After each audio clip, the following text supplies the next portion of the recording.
ఇంట్లో పప్పుచారు చేసినా, లేదా పచ్చడి చేసినా, లేదా ఏదైనా సింపుల్‌గా బ్రేక్‌ఫాస్ట్ చేయాలి అన్న టకాన ఆమ్లెట్ ఏసేస్తూ ఉంటాం కదా! అలాంటి ఒక సింపుల్ ఆమ్లెట్‌తో నోరూరించే ఆమ్లెట్ కర్రీ ప్రిపేర్ చేద్దాం. ఆమ్లెట్ చిటికెలో అయిపోతుందంటే కర్రీ ఎంతసేపు క్షణాల్లో అయిపోతుంది. రండి చేసేద్దాం.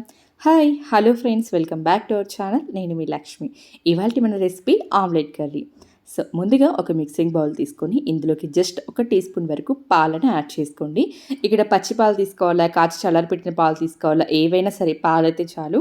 అండ్ అందులో కొద్దిగా పసుపుని యాడ్ చేసుకోండి. అలాగే కొద్దిగా మెంతులు, జీలకర్ర పొడిని కూడా యాడ్ చేసుకోండి.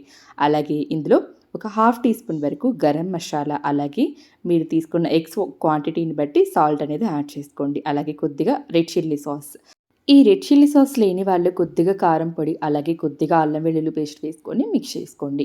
ఇక్కడ చాలామంది పాలకు బదులు వాటర్‌ని యాడ్ చేస్తారు. వాటర్‌ని యాడ్ చేయడం వల్ల ఆమ్లెట్ అనేది కాస్త నీసు స్మెల్ వస్తుంది. పాలను యాడ్ చేయడం వల్ల ఆమ్లెట్ నీసు స్మెల్ రాదు. అలాగే మంచి కలర్‌తో వస్తుంది ఆమ్లెట్.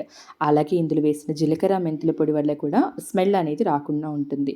సో, ఇలా సాల్ట్ పూర్తిగా మెల్ట్ అయిపోయే వరకు మిక్స్ చేసుకున్న తర్వాత ఇందులోకి నేనిక్కడ 4 ఎగ్స్ బ్రేక్ చేసుకొని యాడ్ చేసుకుంటున్నాను. ఇలా ఎగ్స్ మొత్తం వేసుకున్న తర్వాత బాగా బీట్ చేయండి. ఇలా బీట్ చేయడం వల్ల ఆమ్లెట్ అనేది బాగా ఫ్లఫీగా వస్తుంది. అన్నట్లు లాస్ట్ వీక్‌లో మన ఛానల్‌లో అప్‌లోడ్ చేసిన రెసిపీస్‌లో మీరు ఏ రెసిపీ ట్రై చేశారు? మీకెలా కుదిరింది అనేది కామెంట్ సెక్షన్ ద్వారా తెలియచేయండి. ఎగ్స్ ఇలా బాగా బీట్ చేసుకున్న తర్వాత ఇందులోకి బాగా సన్నగా తరిగి పెట్టుకున్న ఉల్లిపాయలు, అలాగే పచ్చిమిర్చి యాడ్ చేసుకోవాలి. మనం వేసిన ఉల్లిపాయ, పచ్చిమిర్చి బాగా కలిసేలాగా ఒకసారి బాగా మిక్స్ చేసుకోండి. ఇక ఆమ్లెట్ వేసుకోవడానికి మన బ్యాటర్ అయితే రెడీ అయిపోయింది. ఇప్పుడు మనం ఆమ్లెట్ వేసేద్దాం. స్టవ్ ఆన్ చేసి ఒక పాన్ పెట్టేసుకొని, మీరు తీసుకున్న పాన్ ఇలా వెడల్పుగా ఉండాలి. అది మాత్రం గుర్తుంచుకోండి. అండ్ పాన్‌లో కొద్దిగా ఆయిల్ వేసి పాన్ మొత్తం బాగా స్ప్రెడ్ చేయండి. ఇలా స్ప్రెడ్ చేయడం వల్ల ఆమ్లెట్ అనేది ఎక్కడ అంటుకోకుండా వస్తుంది. ఇప్పుడు మనం ప్రిపేర్ చేసుకున్న ఈ ఎగ్ బ్యాటర్‌ని అందులోకి ట్రాన్స్‌ఫర్ చేసి రెగ్యులర్‌గా ఆమ్లెట్ వేసుకున్నట్లే వేసేసుకోవడమే. మంటని లో ఫ్లేమ్‌లో పెట్టి ఆమ్లెట్‌ని కుక్ చేయండి. అప్పుడే పర్ఫెక్ట్‌గా కుక్ అవుతుంది.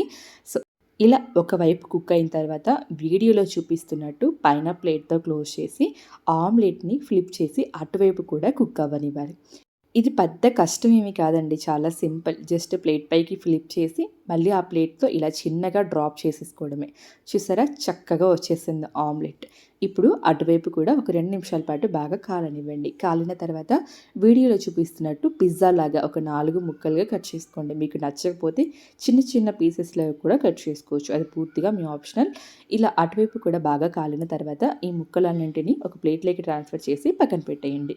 చూసారా? కేక్‌లాగా ఎంత చక్కగా పొంగిందో కదా ఆమ్లెట్. ఇలా ఆమ్లెట్ మొత్తాన్ని ట్రాన్స్‌ఫర్ చేసుకున్న తర్వాత అదే కడాయిలోకి ఒక 1 టేబుల్ స్పూన్ వరకు ఆయిల్‌ని యాడ్ చేసుకోండి. ఆయిల్ బాగా హీట్ ఎక్కిన తర్వాత బాగా సన్నగా తరిగిన ఉల్లిపాయలను తీసుకోండి. ఇక్కడ నేను మీడియం సైజ్ ఒకటి తీసుకున్నాను. ఈ ఉల్లిపాయల్ని ఒక నిమిషం పాటు బాగా వేగనివ్వండి.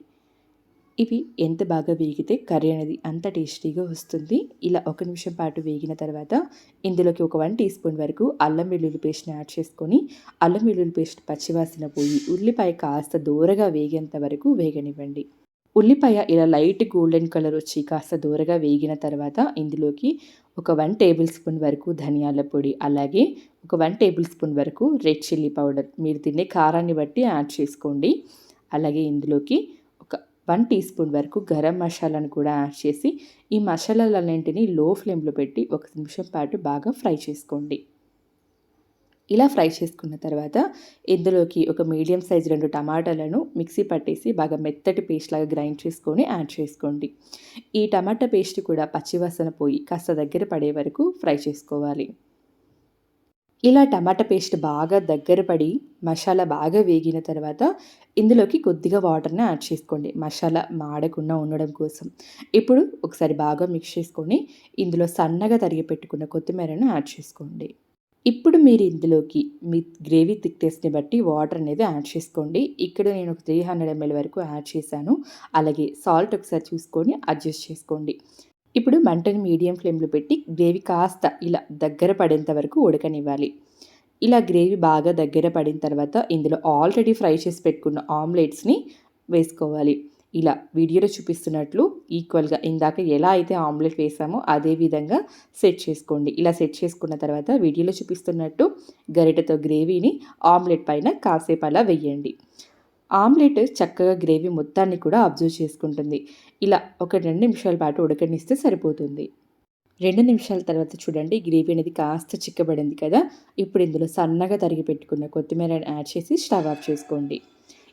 ఈ ఆమ్లెట్ ఎగ్ కర్రీ మీ అందరికీ నచ్చిందా? అయితే ఈసారి ఎగ్‌తో ఏదైనా ట్రై చేయాలి అనుకున్నప్పుడు తప్పకుండా ఈ విధంగా ట్రై చేసి చూడండి.